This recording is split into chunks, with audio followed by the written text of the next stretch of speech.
சகோதரரே, ஜீவனுள்ள தேவனை விட்டு விலகுவதற்கேதுவான அவிசுவாசமுள்ள பொல்லாத இருதயம் உங்களில் ஒருவனுக்குள்ளும் இராதபடிக்கு நீங்கள் எச்சரிக்கையாயிருங்கள்.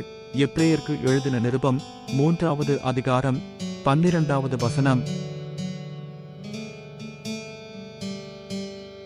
சகோதரரே, ஜீவனுள்ள தேவனை விட்டு விலகுவதற்கேதுவான அவிசுவாசமுள்ள பொல்லாத இருதயம் உங்களில் ஒருவனுக்குள்ளும் இராதபடிக்கு நீங்கள் எச்சரிக்கையாயிருங்கள். எபிரேயருக்கு எழுதின நிருபம் 3வது அதிகாரம் 12வது வசனம். சகோதரரே, ஜீவனுள்ள தேவனை விட்டு விலகுவதற்கேதுவான அவிசுவாசமுள்ள பொல்லாத இருதயம் உங்களில் ஒருவனுக்குள்ளும் இராதபடிக்கு நீங்கள் எச்சரிக்கையாயிருங்கள். எபிரேயருக்கு எழுதின நிருபம் 3வது அதிகாரம் 12வது வசனம்.